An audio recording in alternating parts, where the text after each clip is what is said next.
अस्सलाम वालेकुम, कैसे हैं आप सब? ठीक हैं, खैरियत से हैं? और जनाब कौन सी क्लास में है हम मौजूद? जी हाँ, हम मौजूद हैं उर्दू की क्लास में।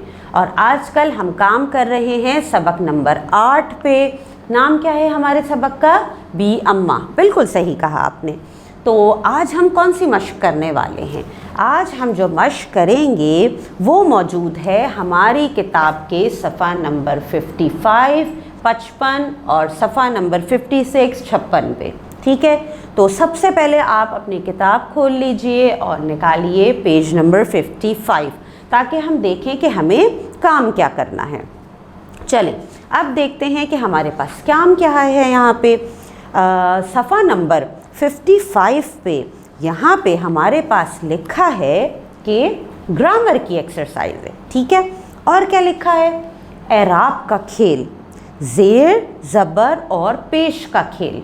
ठीक है, एराब का खेल है। आपको पता है ज़ेर ज़बर पेश क्या होते हैं? देखा है आपने ज़ेर ज़बर पेश। और ज़ेर ज़बर पेश एराब का इस्तेमाल, अगर हम गलत एराब लगाते हैं तो हमारे अल्फाज का मतलब भी बदल जाता है। पता है आपको कि कहीं ज़ेर आना था, कहीं हमने ज़बर लगा दिया, कहीं ज़बर आना था, हमने ज़ेर लगा दिया, तो हमारे अल्फाज का मतलब बदल जाता है छोटी सी गलती से। और क्या लिखा है यहाँ पे? यहाँ लिखा है आइए आज एक नया खेल खेलें, ज़ेर ज़बर और पेश का खेल। लिखिए दाल मीम। अच्छा, अब दम, अगर मैं इस पर ज़बर लगा दूँ तो ये क्या बनेगा? दम। ठीक है, अच्छा अब यहाँ लिखा क्या है? अब दाल पर ज़बर लगाकर पढ़िए दम। अब ज़बर मिटाकर पेश लगाइए तो नया लफ्ज़ बन जाएगा दुम। ठीक है ना, यानी सिर्फ हमने एराब बदले तो इनका मतलब भी बदल गया और अदायगी भी बदल गई। देखा आपने कैसे एराब यानी ज़बर और पेश के इस्तेमाल से एक लफ्ज़ नया हो गया। एराब का इस्तेमाल इसलिए ज़रूरी है, एराब बदलने से लफ्ज़ बेमाने भी हो सकता है और माने भी बदल सकते हैं। मैंने आपसे यही बात की ना कि जब हम एराब पे काम करते हैं, एराब के साथ अल्फाज लिखते हैं, तो एराब के इस्तेमाल से कुछ अल्फाज के माने बदल भी जाते हैं और कुछ अल्फाज बेमाने भी हो जाते हैं, यानी उनका कोई मतलब ही नहीं रहता। अब यहाँ पे एक मिसाल दी है आपके पास पेज नंबर 56 पे मौजूद है, चे ये नून। ठीक है, चे ये नून। अब बताइए चे ये नून में अगर हम ज़ेर लगाते हैं तो क्या बनता है? चीन। चीन जो कि हमारा एक मुल्क है। अगर हम ज़बर लगाते हैं इन्हीं में तो क्या बन जाता है? चैन। चैन। ठीक है, चैन, आराम, सुकून। यानी सिर्फ एराब को बदलने से हमारे पास इनका मतलब बदल गया। अब हमें काम क्या करना है? यहाँ मौजूद है सरगर्मी नंबर 1 जो आज हम मुकम्मल करेंगे। इस सरगर्मी में क्या है हमारे पास? यहाँ पर है कि दर्ज झेल अल्फाज के सामने माने दिए हुए हैं, मानों के मुताबिक अल्फाज पर एराब लगाएं। ठीक है, अल्फाज मौजूद हैं, माने मौजूद हैं। अल्फाज हमारे पास हैं, इनके आप यहाँ देखेंगे इनके जो है आपके पास पहला लफ्ज़ है, क्या लिखा है? सीन हेरे। ठीक है, अभी एराब नहीं लगाया इसलिए मैं पढ़ के नहीं बता रही, फ़र्क बताना है मुझे आपको। और फिर देखिए दूसरा भी एक लफ्ज़ है, वो भी सीन हेरे, बिल्कुल एक ही जैसा लिखा हुआ है लेकिन दोनों के माने अलग हैं। जो पहला है उसे हम पढ़ते, उसके माने हैं सुबह। अब ज़ेर ज़बर पेश लगाना है हमने। सुबह जो है इसके साथ जो लफ्ज़ लिखा है ये है सहर। सहर, सहर के मतलब है सुबह, तो सहर में हम लगाएंगे ज़बर। जब सहर में ज़बर लगाया जाएगा तब इसका मतलब बनता है सुबह। और सीन पे ज़बर और हे पे ज़बर आप लगाते हैं तो इसका मतलब सुबह है। लेकिन इसी को ज़बर को हटा के अगर हम ज़ेर लगा देते हैं इसी लफ्ज़ पे तो ये हो जाता है सहर, और सहर का मतलब है जादू।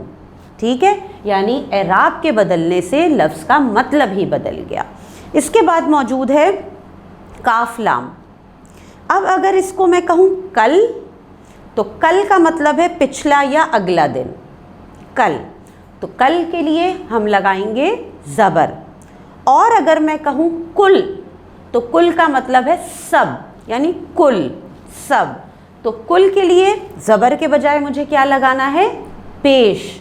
तो आप भी यहाँ पे पेश लगाएंगे। ये सारे एराब आपने खुद लगाने हैं, ठीक है। फिर हमारे पास एक लफ्ज़ है पेलाम।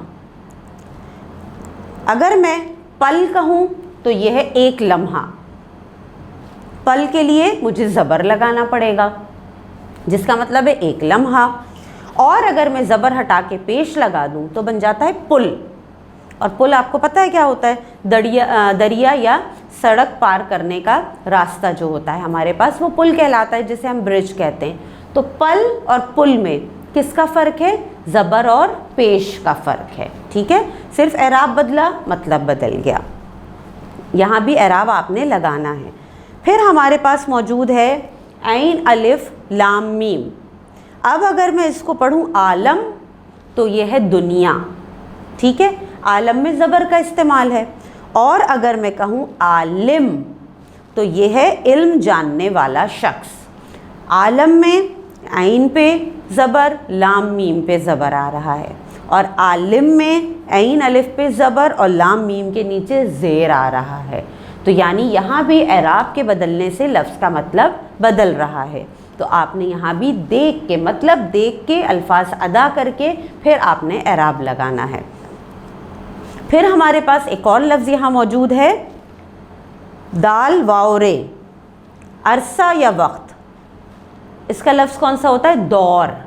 दौर जिसे हम कहते हैं वक्त, टाइम, अरसा। तो दौर में हम ज़बर लगा रहे हैं। और अगर मैं कहूँ दूर, दूर तो ये है फासला, डिस्टेंस, दूर। तो दूर में हम ज़बर हटा के पेश लगा रहे हैं। तो इस तरह दौर और दूर में भी जब हमने एराब बदला, ज़बर और पेश को बदला, तो मतलब हमारा बदल गया। इस तरह से आज आपने जो सरगर्मी मेरे साथ मुकम्मल की है, इसमें आपने एराब लगाने हैं। आप यहाँ पे बुक में भी एराब लगा सकते हैं, और साथ में एक काम कीजिए कि आप इन अल्फाज को कॉपी में भी उतारिए, ठीक है, ताकि आपकी प्रैक्टिस राइटिंग की भी हो। आप कॉपी में लिखिए अल्फाज को, और वहाँ भी एराब लगाने की मश्क मुकम्मल करें, साथ साथ इनके मतलब भी लिखने हैं आपने, ठीक है। कौन कौन से लफ्ज़ थे? सहर, सहर, कल, कुल, पल, पुल, आलम, आलिम, दौर, दूर, ठीक। तो ये सरगर्मी आपने अपनी कॉपीज़ में मुकम्मल करनी है, और उसके बाद आपने इसकी तस्वीर अपने टीचर को भेज देनी है, ठीक है। चलिए फिर, अल्लाह हाफिज़।